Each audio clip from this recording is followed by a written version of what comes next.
Olá, seja bem-vindo a mais um podcast Neuróbicos, o nosso segundo da temporada Neurojogos.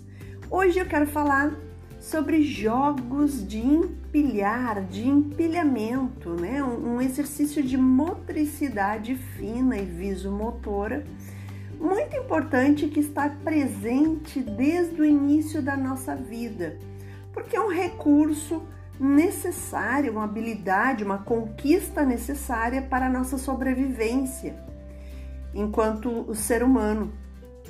Então, desde a primeira infância, os jogos e brinquedos de empilhamento estão presentes no exercício lúdico do ser humano. Se não houver objetos confeccionados ou industrializados, a criança, ao estar em contato com a natureza, ela mesma procura objetos para empilhar, como pedrinhas achatadas, de diferentes tamanhos. Então, essa capacidade de classificar, de ordenar, de sequenciar, de empilhar, ela é inerente à nossa necessidade motora e ela é ancestral. Então ninguém ensina, isso vem numa pulsão, um desejo desse corpo de conquistar habilidades. Então ela vai realizar movimento de empilhar, trabalhando percepções motoras de tônus e equilíbrio, que são a base da psicomotricidade, a base dessas conquistas motoras, né? Nós precisamos primeiro de tônus e equilíbrio para então adquirir os próximos fatores psicomotores, como lateralidade, noção de corpo, estruturação espaço-temporal, né? E apraxia global, a coordenação ampla e fina, elas estão presentes também no tônus e equilíbrio, são necessários. Então, através do tônus e equilíbrio, esse desafio vai acontecer de construir estruturas como torres. Esse exercício aparece no teste de triagem de desenvolvimento de Denver 2, que é uma forma de se avaliar, de fazer uma triagem dentro de um padrão de desenvolvimento que tanto a saúde como a educação já utiliza hoje, né? Então, esse exercício ele aparece já com 15 meses de vida extrauterina do bebê, onde ele deve ter a capacidade de empilhar 2 cubos, apenas 2 cubos, mas já é um grande desafio para o bebê. Com 18 meses, 4 cubos já podem ser empilhados, então dentro de um padrão descrito de normalidade, né? E aos 24 meses de vida extrauterina, os cubos, já em empilhamento de 8 cubos, a criança acaba demonstrando uma ótima evolução no seu motor fino adaptativo, realizando controle de tonicidade dos membros superiores, controle de postura sentado, né, de postura na posição sentado, movimento de pinça e 3 dedos. O comportamento motor depende de uma interação complexa entre a mecânica muscular, com circuitos e funções neurais, a psicofisiologia, envolvendo nesse mecanismo o processamento sensorial por intermédio da percepção, da cognição, a concentração, raciocínio, motivação, memória, aprendizado e controle da ativação. Então, o planejamento do movimento e coordenadas para essa execução motoras acontece. Então, não é um simples empilhar de um bloco em cima do outro. Existe um processo cognitivo e de funções psicológicas superiores, como atenção, percepções, pensamento, envolvidos nesse processo.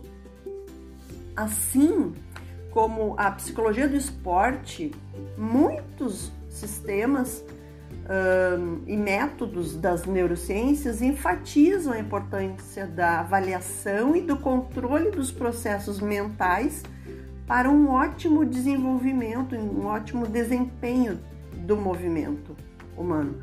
No entanto, uma grande vantagem da abordagem da neuropsicologia experimental é a capacidade de medir os processos cognitivos implícitos numa ação, né? Então, uma alternativa para avaliações integradas entre cognição e o movimento são os testes de tempo de reação. Então, eu vou trazer para vocês aqui uma pesquisa realizada com atletas adolescentes de 12 anos, onde foi feito a medição de tempo do empilhamento de cubos. Então, a medida do tempo de reação manual, que é o TRM, permite o desenvolvimento de modelos para um estudo de neurofisiologia envolvida nas várias etapas entre o processamento sensorial e a execução de uma resposta motora.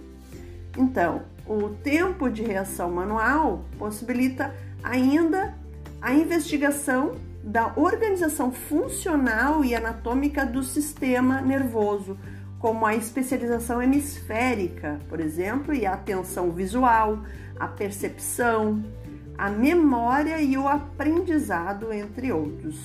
Então, nessa pesquisa com 28 atletas do Clube de Regatas do Flamengo, com idade média de 12 anos de idade, da categoria sub-13 do futebol de campo, participaram do estudo como voluntários e e também com a concordância dos seus pais. Todos os participantes tinham acuidade visual normal, ou seja, eles tinham uma boa visão, não faziam uso regular de medicamentos e não conheciam o propósito da investigação. Foram utilizados na pesquisa 22 cubos de madeira com dimensões homogêneas de 2,5 cm por 2,5 cm em todos os seus lados, dispostos à direita dos participantes sobre a mesa, né? Uma mesa totalmente plana. Os participantes foram solicitados, né, a empilhar os cubos em uma torre única com apenas uma mão. Todos tiveram 5 tentativas para conseguir empilhar o maior número de cubos possíveis em uma janela temporal máxima de 20 segundos por tentativa. A estipulação, né, de um tempo fixo para a execução da tarefa foi idealizada nesse estudo para assemelhar a muitas situações de prática do futebol, nas quais o jogador possui uma janela temporal específica para realizar a cobrança. Então, tinha um objetivo ligado ao futebol para que esse teste acontecesse, né? Mas para nós aqui é muito interessante a gente ter essa experiência, ver essas evidências.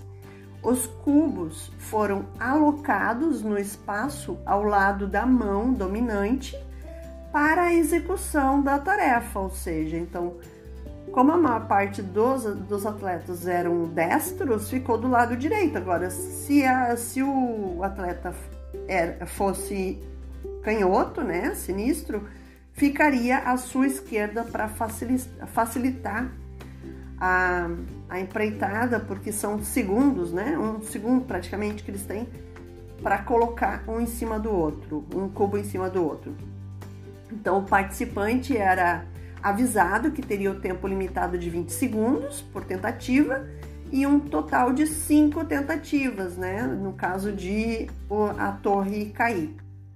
Porque o objetivo era deixar os 22 cubos um acima do outro numa torre plena, né? Sem queda. Antes das instruções, os atletas passaram por um processo de familiarização com o procedimento, empilhando os cubos livremente.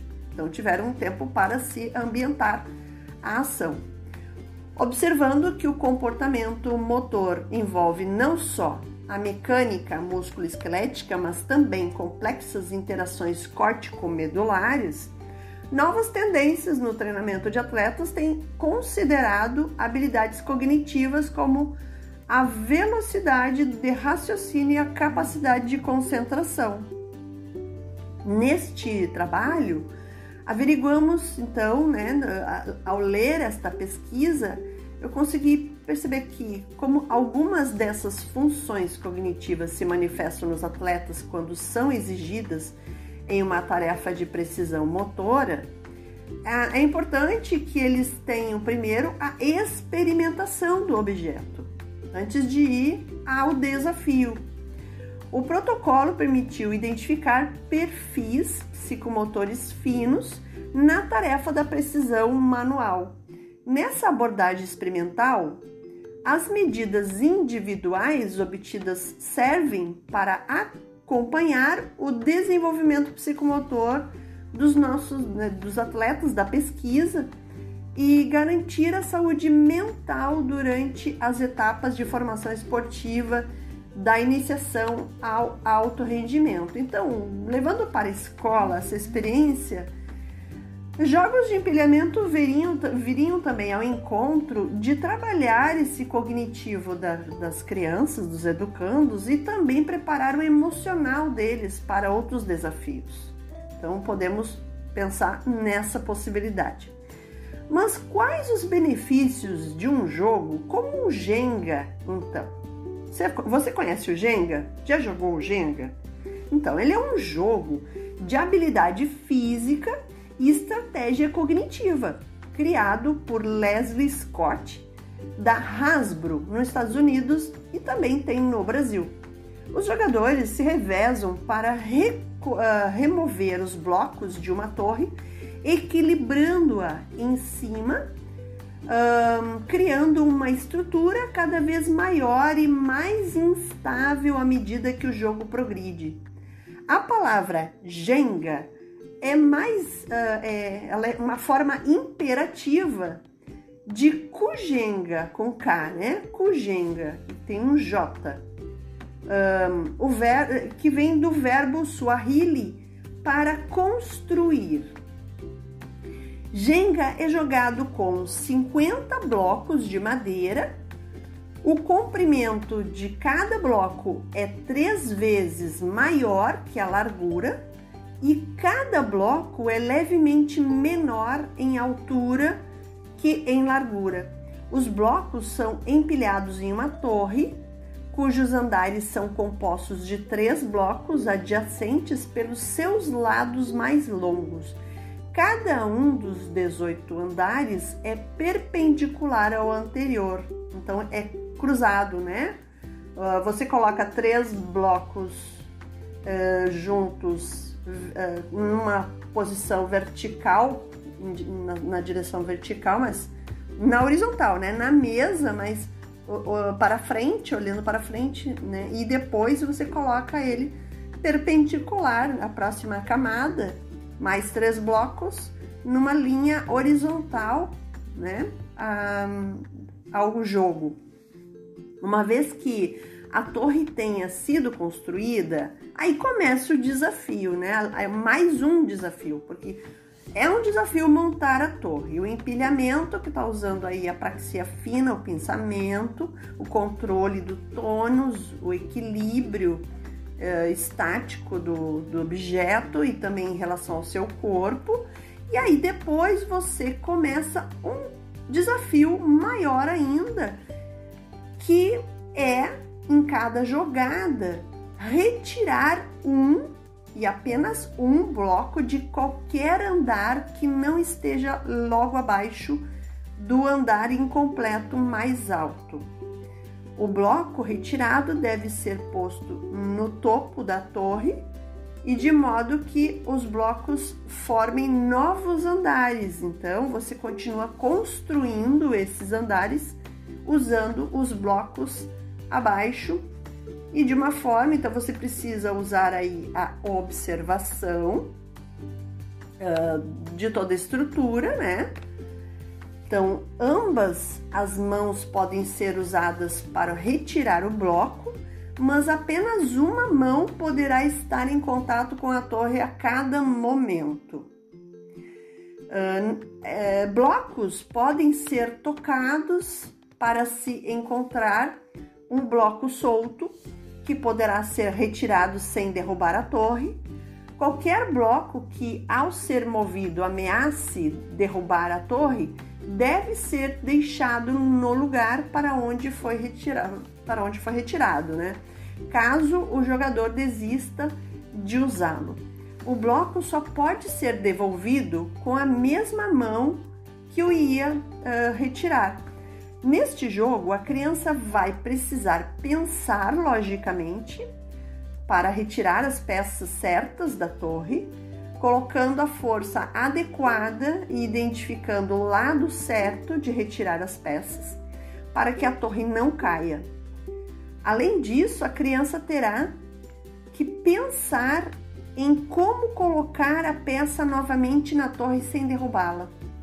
Usará as funções cognitivas de análise, observação, antecipação do movimento, flexibilidade cognitiva, que já referi essas noções, e a tomada de decisão. Já referi essas noções no podcast número 1 desta temporada Neurojogos, e também elas estão presentes nos podcasts Neurodicas da temporada Neurodicas, que eu trago funções executivas. Vá lá, dê uma olhada que você vai entender melhor cada uma dessas funções, né? Do nosso pré-córtex frontal e nosso córtex frontal, que são as partes frontais que ficam próximas à testa, né? E que ficam no cérebro, ficam na parte mais externa do nosso encéfalo. Precisará também de atenção visual para discriminar qual a melhor peça a ser retirada para a torre não cair. Então, a percepção visual aí, ela é uma percepção que a gente chama de endógena. Ela tem um estímulo semântico, ou seja, ela acontece num movimento, num fluxo de impulsos nervosos que vão do córtex frontal em direção ao tronco encefálico, diferente do exercício feito no brincar da criança pequena, que ele é exógeno, ele é de baixo para cima, e esse é de cima para baixo. É o pensamento mais adulto, de raciocínio lógico. Então, a criança vai ser movida nesse exercício, que é um exercício de regra, né? É um jogo realmente. Ela vai ser movida a um exercício de raciocínio, de pensar a estrutura e racionalizar a melhor forma de ser bem-sucedido na ação para que a torre não caia. Então eu te pergunto, esse exercício também pode ser feito por uma criança, um adolescente, um adulto cego, ou seja, não vidente? Pode. Pode pelo tato. E o cego, como ele trabalha, a sua visão é tátil, ou seja, ele percebe o mundo através do tato, né, e dos outros sentidos. Ele tem uma sensibilidade, ele tem uma capacidade de pressão epicrítica, que chamamos, também já vi em outros podcasts sobre isso. Então, ele tem uma sensibilidade para sentir o objeto sem causar grande toque, né? Grande pressão. Então, ele pode sim tocar na torre, senti-la e perceber onde seria melhor perdão, de retirar esse objeto para seguir o desafio. Então, por hoje é só, esses nossos neurojogos. Toda sexta-feira teremos um neurojogo. E me siga nas redes sociais, @LianaPintoTubelo, Instagram e Face, e também no meu canal do YouTube Humanidade Lúdica. Beijos lúdicos a todos!